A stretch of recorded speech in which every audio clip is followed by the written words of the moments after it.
Hello students, last time हम लोग पढ़े थे अपने मैथ्स 2 का 8 chapter that is probability distribution.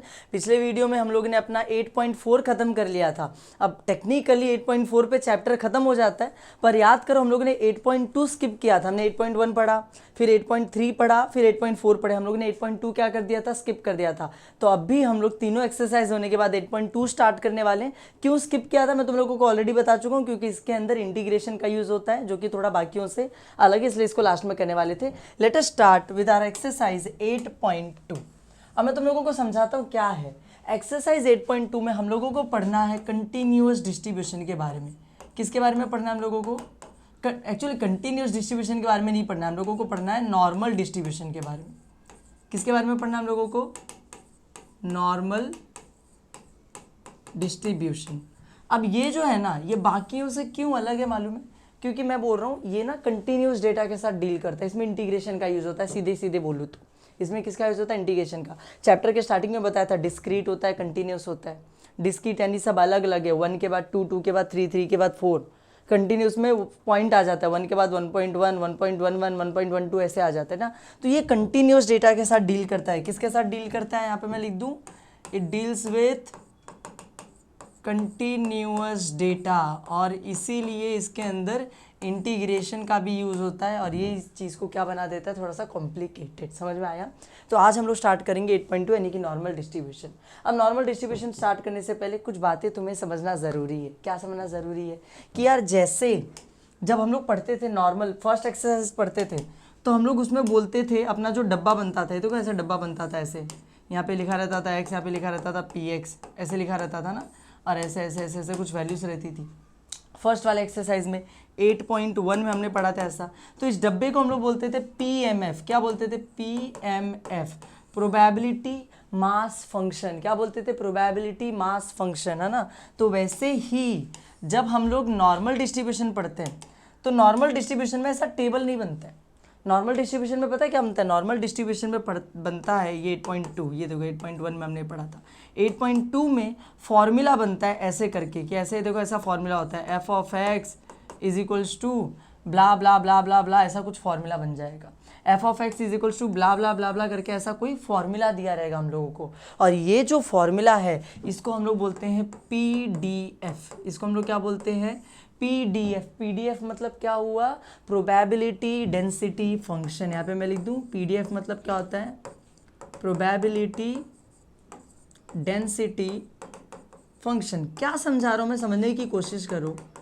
मैं ये बताने की कोशिश कर रहा हूँ कि यार 8.1 में टेबल बनता था, डब्बा बनता था, डब्बे को पीएमएफ बोलते थे। 8.2 में डब्बा नहीं बनता है। हम लोगों को डब्बे की जगह पर एक ऐसा फॉर्मूला दिया रहता है एफ एक्स का।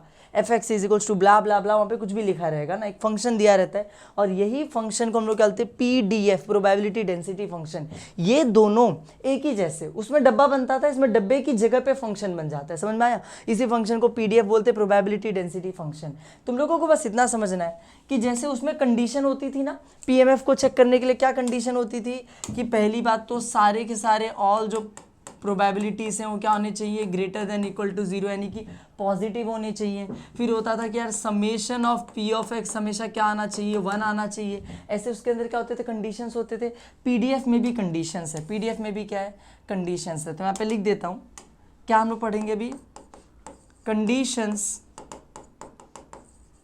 To check a PDF. एक पीडीएफ को चेक करने के क्या है? कंडीशंस पढ़ेंगे हम लोग, कि कैसे पता चलेगा जो पीडीएफ दिया है, यानी जो फंक्शन दिया है, वो सही है या गलत है। तो उसके अंदर भी जैसे उसमें 2 केसेस है, वैसे इसमें भी कितने केसेस होंगे? 2 केसेस होंगे। कितने केसेस होंगे? 2 केसेस होंगे। मैं तुम लोगों को पहले दूसरा केस बताता हूँ कि दूसरा केस क्या है। दूसरा केस ये होता है कि भाई जब तुम लोग इंटीग्रेशन निकालोगे, क्या निकालोगे? इंटीग्रेशन चैप्टर पहले पढ़ लेना, उसके बाद ही एक्सरसाइज करना, वरना कुछ नहीं समझेगा। तुमको इंटीग्रेशन चैप्टर पढ़ना पड़ेगा पहले, उसके बाद ये चैप्टर समझेगा, वरना कुछ नहीं समझेगा। तो जब तुम लोग इंटीग्रेशन करोगे उस फंक्शन का, एफ ऑफ एक्स का dx करके, तो आंसर कितना आना चाहिए मालूम है? आंसर आना चाहिए 1।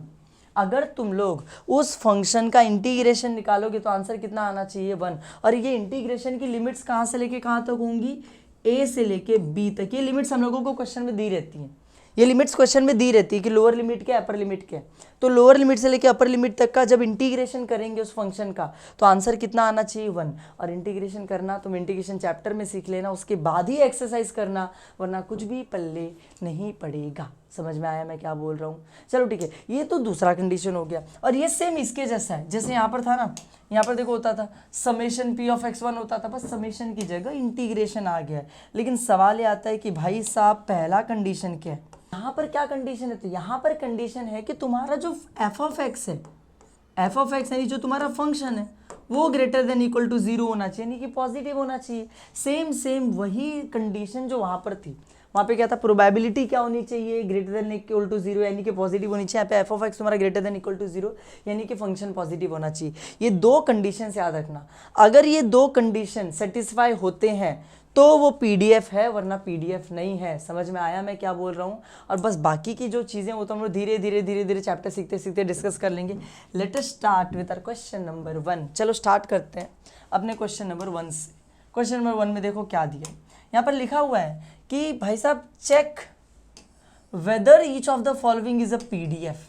चेक करके बताओ कि यहाँ पर दो क्वेश्चन दिया हुआ है, हाँ ना, दोनों को एक एक करके चेक करो कि इनमें से कौन सा पीडीएफ है और कौन सा पीडीएफ नहीं है। समझ में आया? तो हम लोग एक एक करके चेक करेंगे। पहले चलते फर्स्ट क्वेश्चन पे। पहले किस पे चलते हैं? फर्स्ट क्वेश्चन पे। कैसे सॉल्व किया जाता है? पहले लिखने का गिवन, पहले क्या लिखने का? गिवन। और गिवन के बाद जो भी अपने को फॉर्मूला दिया है फंक्शन का एफ एक्स का वो लिख लो। तो देखो ऐसा फॉर्मूला दे रखा है मुझे, देखो फॉर्मूला ऐसा दिया है, F of x is equals to X और 2 माइनस एक्स, ऐसे लिख के दे दिया है। x और 2 माइनस एक्स, यहाँ पे लिखा हुआ है फॉर, यहाँ पर भी लिखा हुआ है फॉर, यहाँ पे लिखा है x less than equal to 1, less than equal to 1, यहाँ पे लिखा हुआ है x greater than 1, less than equal to 2। बस ऐसा मेरे को दे दिया। समझ में आया? ये मुझे मेरा एफ दे रखा है। अब मुझे चेक करना है कि ये पीडीएफ है या नहीं है। तो पीडीएफ है या नहीं ये चेक करने के मैंने तुम्हें कितने कंडीशंस बताए थे? 2 कंडीशन।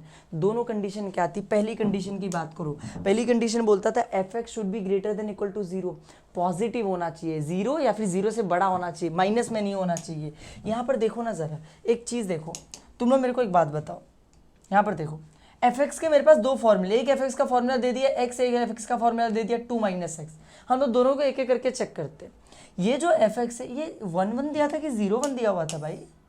0 1 दिया था भाई। मैं सोचूं 1 1 कहाँ से आ गया? यहाँ पर 0 1 है ना। अब देखो जरा आंसर, पहले इस x की बात करते हैं। एफ एक्स के 2 फॉर्मूले याद रखना, ये वाला फॉर्मूला भी, ये वाला फॉर्मूला, हम लोग दोनों को चेक करते हैं। पहले वाला फॉर्मूले में क्या लिखा हुआ है? x।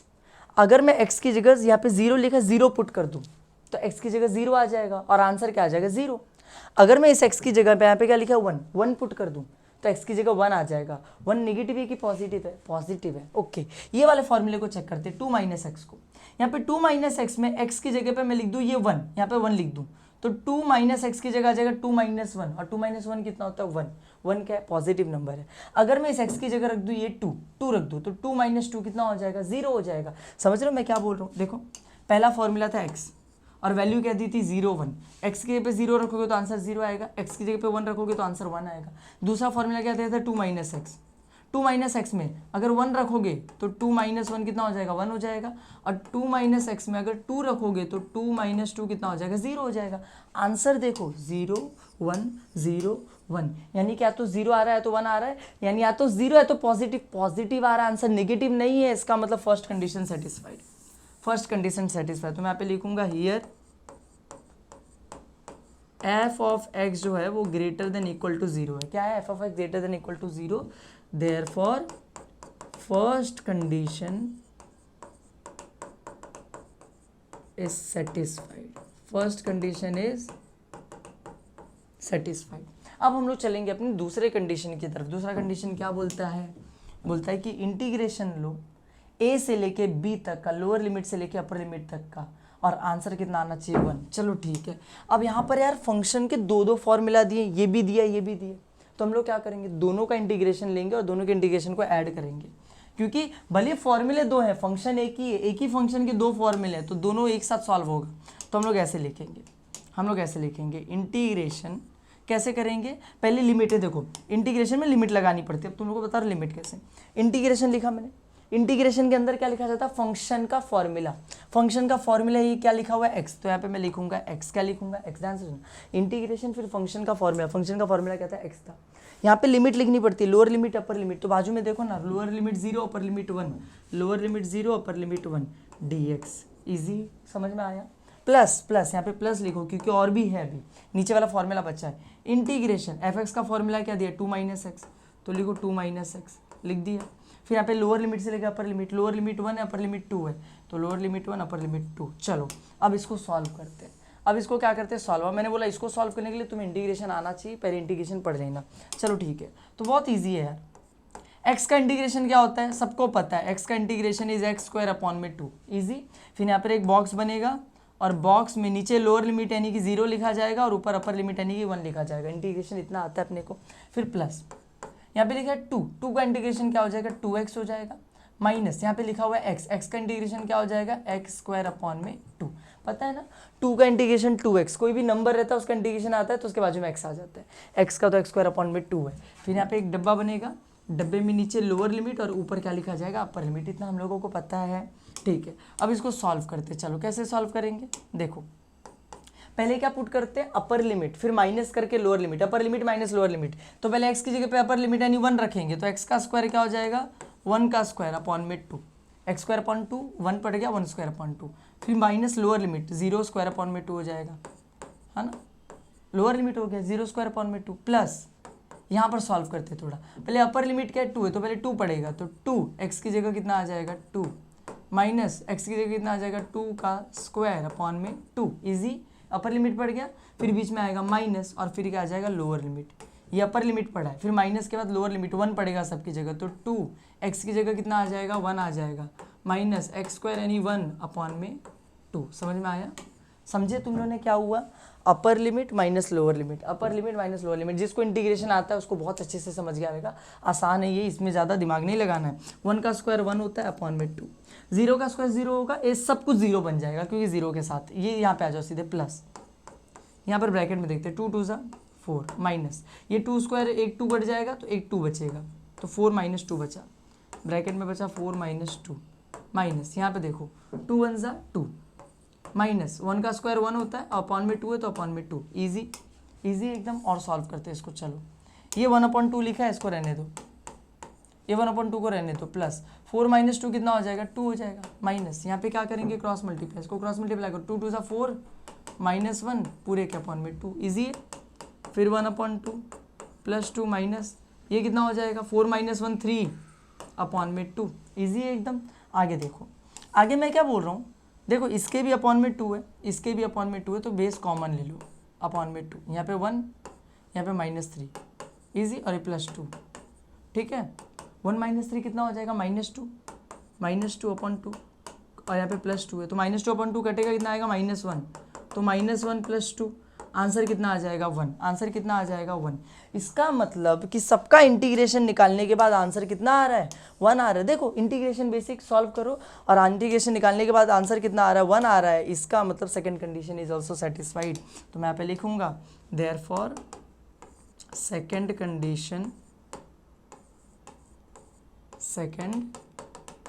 Condition is also satisfied. Second condition भी क्या हो गया है, सेटिस्फाई हो गया है। और बस इसी के साथ अपना क्वेश्चन खत्म होता है।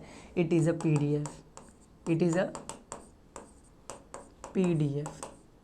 आई नो पहली बार तुमने देखा तुमको अजीब लगा रहेगा, पर बहुत आसान है, ज़्यादा कुछ है नहीं। पहले मैंने चेक किया, सारे वैल्यूज डाल के देखे, आंसर पॉजिटिव आ रहा है, हाँ आ रहा है, मतलब फंक्शन मेरा greater than equal to 0 positive है। First condition. फिर दूसरा कंडीशन इंटीग्रेशन निकाल, आंसर 1 आ गया, बात खत्म ना, खत्म क्वेश्चन। चलते इसी के सेकंड क्वेश्चन की तरफ। इसी में सेकंड क्वेश्चन दिया f(x = 2, ये बड़ा अच्छा है गुरु, एक सिंगल फॉर्मूला दे रखा है, ज़्यादा दिमाग माथा फोड़ी नहीं है, ठीक है। तो यहाँ पे लिखते हैं हम लोग सेकंड क्वेश्चन, है ना। f(x) का एक ही फॉर्मूला दिया है इसमें, गिवन। अच्छा है ना, तुमने दोनों पढ़ लिया, एक फॉर्मूला दिया रहेगा तो क्या करने का, और 2 फॉर्मूला दिया रहेगा तो क्या करने का। f(x) = कितना दिया हुआ है 2 फॉर 0, अच्छा for x greater then 0 less than, easy है, ये समझ में आ गया हम लोगों को। तो इसमें क्या करेंगे, पहला कंडीशन क्या चेक करो, पॉजिटिव आना चाहिए यार। यहाँ पे 0 पुट करेंगे तो पुट करने के लिए x है ही नहीं, 1 पुट करने के लिए x है ही नहीं, मतलब पुट ही नहीं होने वाला है। और आंसर हमेशा क्या रहेगा, 2 रहेगा। 2 पॉजिटिव नंबर है, मतलब फर्स्ट कंडीशन सेटिस्फाई। मैं यहाँ पे लिखूँ, क्या लिखूँ मैं कि therefore f(x) is greater than equal to 0। हमेशा आंसर 2 ही रहेगा, क्योंकि x है ही नहीं कि कुछ पुट करूँ आंसर बदल जाए, आंसर तो 2 ही रहने वाला। तो greater than equal to 0, first condition satisfied. First condition is satisfied. इतना समझ में आया तुम लोगों को। अब सेकंड कंडीशन की बात कर लेते हैं। तो सेकंड कंडीशन क्या है, इंटीग्रेशन निकालो। तो चलो मैं लिखता हूँ पे नाउ, इंटीग्रेशन निकालते हैं। नाउ इंटीग्रेशन, किसका इंटीग्रेशन निकालते हैं, फंक्शन का जो भी फॉर्मूला दिया है 2 dx। लोअर लिमिट से अपर लिमिट क्या, 0 से लेके 1 तक, तो 0 से लेके 1 तक। 2 का इंटीग्रेशन क्या आएगा, किसी भी चीज़ का इंटीग्रेशन बाजू में x लग जाता है, कांस्टेंट का इंटीग्रेशन बाजू में x लग जाता है, तो 2 का 2x हो जाएगा। यहाँ पे डब्बा बनेगा, नीचे लोअर लिमिट, ऊपर अपर लिमिट, ऐसे आ जाएगा। फिर पुट होगा, पहले अपर लिमिट पुट करेंगे, फिर माइनस करके लोअर लिमिट पुट करेंगे ना। तो 2 अपर लिमिट 1 है, -2 लोअर लिमिट 0 है, 2 1 ज़ा 2, 2 0 ज़ा 0, और आंसर कितना आ जाएगा 2। खत्म, क्वेश्चन खत्म। अब देखो आंसर 2 आया, आंसर आना कितना चाहिए था, 1। मैंने क्या बोला था, पीडीएफ कब रहेगा, आंसर 1 आना चाहिए। तो मैं लिखूंगा second condition is not satisfied. क्या लिखेंगे हम लोग, second condition is not satisfied. और क्योंकि सेकंड कंडीशन सेटिस्फाइड नहीं है, it is not a PDF, therefore it is not a PDF. पर सीधी सी बात है, सेकंड कंडीशन सेटिस्फाइड नहीं है तो पीडीएफ नहीं है, इजी। चलो ठीक है, चलते अपने नेक्स्ट क्वेश्चन की तरफ। यहाँ पर देखो क्वेश्चन नंबर 2 में देखो क्या दिया हुआ है। यहाँ पर अपने को लिख के दिया है कि यार the following is the PDF. अरे पहले ही बता दिया, इस बार चेक करने नहीं बोला है कि पीडीएफ है कि नहीं, पता लगाओ। बोल दिया कि भाई पीडीएफ है of a random variable x. जिसको नहीं समझ में आता मैं बता दूं, रैंडम वेरिएबल एक्स, ये हर जगह लिखा रहता है, रैंडम वेरिएबल एक्स। तो the following is the PDF of a random variable x, PDF है, कंफर्म है पीडीएफ है। और यहाँ पे लिखा है फाइंड दिस दिस दिस, ये तीनों फाइंड करने हैं। पी एक्स लेस देन 1.5 ऐसा सब फाइंड करना है। तो ये फाइंड करना मैं तुमको सिखाता हूँ कि कैसे फाइंड करते हैं, बहुत ज़्यादा सिंपल है, बहुत आसान है। क्या करना होता है मालूम है, पहले लिखना होता है गिवन और फॉर्मूला लिख देना होता है, फंक्शन गिवन। अब तुम लोग को एक चीज़ बताओ, तो फंक्शन के 2 फॉर्मूले दिए, एक x/8 और एक 0। ये 0 का कोई मतलब नहीं होता है।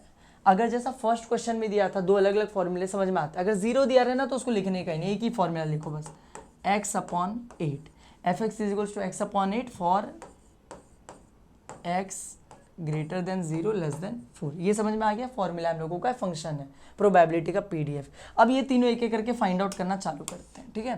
पहला क्या फाइंड आउट करने बोला है, यहाँ पर लिखता हूँ मैं बाजू में। फर्स्ट दिया है probability of x less then 1.5, less than 1.5। पता है कैसे निकाला जाता है प्रोबेबिलिटी, इंटीग्रेशन करके। कैसे निकाला जाता है, इंटीग्रेशन करके। ऐसा किया जाता है, इंटीग्रेशन ऑफ f(x) dx, ऐसे निकालते प्रोबेबिलिटी। जो भी फंक्शन दिया उसका इंटीग्रेशन कर दो, प्रोबेबिलिटी निकलेगा। लेकिन लिमिट डालनी पड़ेगी ना, लोअर लिमिट अपर लिमिट। लेकिन लोअर लिमिट अपर लिमिट क्या डालेंगे, यहाँ पे लिखा है x लेस देन 1.5, लेस यानी छोटा, x 1.5 से छोटा होना चाहिए, 1.5 से छोटा होना चाहिए। इसका मतलब क्या कि 1.5 सबसे बड़ा नंबर होगा, 1.5 से छोटा 1.4, 1.3, 1.2 ऐसे नीचे आते जाएगा। लेकिन सबसे बड़ा तब कौन है, 1.5। इसका मतलब अपर लिमिट क्या आएगी, 1.5। अपर लिमिट क्या आ जाएगी, 1.5, क्योंकि इससे छोटा मतलब सबसे ऊपर यही है। लेकिन नीचे, सबसे नीचे कौन है, ये तो पता लगाना पड़ेगा। तो इसमें नीचे का तो दिया ही नहीं है, इसमें ऊपर का दे दिया है कि ऊपर 1.5 आएगा, लेकिन नीचे क्या दिया हो तो दिया ही नहीं है। तो उसका कैसे पता चलेगा, अगर नहीं दिया हो ना, इसमें देखने का बड़ा कौन है ये, तो छोटा कौन है ये, तो नीचे से छोटा वाला आएगा 0। समझ में आया। इसमें बोला 1.5 से छोटा, लेकिन छोटा मतलब नीचे जाना है, कितना नीचे जाना है नहीं बताया, तो नीचे सबसे नीचे 0 है, 0 पे जाके रोकेंगे। समझ में आया, क्वेश्चन में से उठा लेने का, जो लिमिट नहीं दिया है वो। अब बस, अब इसका क्या करो, इंटीग्रेशन करो, अपने को आंसर मिलेगा। देखो इंटीग्रेशन 0 से लेके 1.5 तक, f(x) क्या दिया, x/8, तो यहाँ पे हम लोग लिख देते हैं x/8 dx। अब तुम लोग खुद बताओ, x/8 का इंटीग्रेशन निकालना। देखो ये x है, ये (8) है, ये जो (8) है इसको थोड़ी देर साइड में रख दे हम लोग, इंटीग्रेशन निकालते हैं सिर्फ x का। x का इंटीग्रेशन क्या आता है, देखो मैं बता रहा हूँ, ये जो x/8 है ये ऐसा है, x × 1/8। ये 1/8 अलग है, अपने को इंटीग्रेशन किसका करना है, x का करना है। तो x का इंटीग्रेशन क्या हो जाता है, x² 2। लेकिन ये 1/8 तो था, ये तो अभी भी रहेगा। तो एक्स स्क्वायर इंटू 1 तो एक्स स्क्वायर रहेगा, 2 8 से कितना हो जाएगा 16, यानी कि x/8 का इंटीग्रेशन क्या आएगा x स्क्वायर अपॉन में 16, समझा ना। x/8 में 1/8 को थोड़ी देर के लिए भूल जाओ, x का इंटीग्रेशन x स्क्वायर अपॉन 2 होता है, तो अपॉन का 2 जब 8 से मल्टीप्लाई होगा तो नीचे 16 आ जाएगा, तो आ जाएगा x स्क्वायर अपॉन में 16, एक डब्बा बनेगा, नीचे लोअर लिमिट ऊपर अपर लिमिट, ईजी ईजी, कुछ भी हार्ड नहीं है। चलो अब इसको सॉल्व करते हैं, lower limit upper limit put करते हैं, पहले लोअर लिमिट पुट कर सॉरी अपर लिमिट पुट करते फिर माइनस करके लोअर लिमिट, तो अपर लिमिट 1.5, तो यहाँ पे आ जाएगा 1.5 का स्क्वायर अपॉन में 16 माइनस 0 का स्क्वायर अपॉन में 16, ईजी।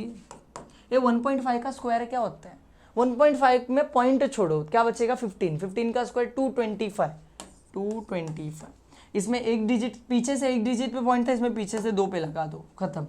आंसर इज 2.25 अपॉन में 16 माइनस, ये तो पूरा जीरो ही होने वाला है तो उसको छोड़ दो, यही आंसर है, ये जो मिल गया यही अपना क्या है आंसर है, सिंपल। चलो ठीक है आगे बढ़ते हैं। आगे अपने को क्या निकालने दिया है, आगे अपने को निकालने दिया है p x greater than 1 less then 2, यहाँ पे बाजू में निकाले हम लोग, मजा आएगा, बाजू में निकालते हैं। Probability of x greater, probability यहाँ पे लिख देता हूँ मैं, हम लोग सेकेंड वाला सॉल्व करें, ठीक है, जिसमें प्रोबेबिलिटी निकालना है x greater than 1 less then 2, तो फॉर्मूला तो सेम रहता है, integration F of x D x, ठीक है, फॉर्मूला ये रहता है। लोअर लिमिट अपर लिमिट क्या है, यहाँ पे दिया है भाई लेस देन 2, 2 से छोटा होना चाहिए, 2 से छोटा होना चाहिए, 1 ग्रेटर देन 1, 1 से बड़ा होना चाहिए, 1 से बड़ा होना चाहिए, 2 से छोटा 1 से बड़ा, मतलब लोअर लिमिट 1 है अपर लिमिट 2 है, तो बहुत लॉजिकल चीज़ है, 1 और 2 के बीच में, यानी 1 से लेके 2 तक। चलो तो ये हो जाएगा 1 से लेके 2 x/8 dx, x/8 का इंटीग्रेशन मैंने बताया कितना आएगा एक्स स्क्वायर अपॉन में 16, बस लिमिट इस बार अलग रहेगी 1 से लेके 2 तक, लिमिट इस बार क्या रहेगी 1 से लेके 2 तक। पहले अपर लिमिट पड़ेगी, अपर लिमिट क्या है 2 है, तो एक्स स्क्वायर अपॉन में 16 हो जाएगा 2 स्क्वायर अपॉन में 16, लोअर लिमिट 1 है तो हो जाएगा 1 स्क्वायर अपॉन में 16, ठीक है। 2 का स्क्वायर कितना होता है 4 अपॉन में 16 माइनस 1 का स्क्वायर 1 अपॉन में 16, दोनों के अपॉन में 16 है, कॉमन आ जाएगा, और 4 माइनस 1 ऐसे आ जाएगा, 4 माइनस 1 कितना होता है बताओ 3 होता है, तो आंसर वुड बी 3 अपॉन में 16, आंसर क्या आ जाएगा 3 अपॉन में 16, इजी, कुछ भी नहीं हारता इसमें भी। चलो ठीक है, देखते एक नेक्स्ट क्वेश्चन देखते क्या दिया है अपने को। एक अगला क्वेश्चन दिया है P x greater then 2, probability जिसमें एक्स क्या है ग्रेटर देन 2 है। थर्ड यहाँ पर देखो, प्रोबेबिलिटी जिसमें एक्स क्या है ग्रेटर देन 2 है, ठीक है। चलो इंटीग्रेशन लेंगे, अब यहाँ पे क्या लिखा हुआ है एक्स ग्रेटर देन 2, मतलब x 2 से बड़ा चाहिए, x किससे बड़ा चाहिए 2 से बड़ा चाहिए, 2 से बड़ा चाहिए, ये 2 से बड़ा मतलब 3 4 5 6, मतलब सबसे छोटा 2 है, मतलब नीचे 2 आएगा, लेकिन ऊपर कितना जाना तो बताया ही नहीं, तो नहीं बताया तो क्वेश्चन में जो सबसे ऊपर वाली वैल्यू है ले लो, क्वेश्चन का जो लिमिट है क्वेश्चन में ये रहा, सबसे ऊपर वाली वैल्यू 4 है, तो हम लोग अपर लिमिट क्या ले लेंगे 4, जो लिमिट नहीं दी है उसको क्वेश्चन में से उठा लो, समझ में आया। तो यहाँ पे अपर लिमिट हम लोग डाल देंगे इतना 4 F of x D x, ठीक है। अच्छा बताओ अब 2 से लेके 4 तक एफ ऑफ एक्स कितना है x/8 है, डी एक्स इजी हो गया। x/8 का इंटीग्रेशन क्या आ जाएगा एक्स स्क्वायर अपॉन में 16, कहाँ से लेके कहाँ तक 2 से लेके 8 तक, तो पहले 8 और 2 से लेके 4 तक, तो पहले क्या हो जाएगा, पहले अपर लिमिट पड़ती है तो पहले 4 पड़ेगा, तो हो जाएगा 4 का स्क्वायर अपॉन में 16 माइनस ये हो जाएगा 2 का स्क्वायर अपॉन में 16, ईजी।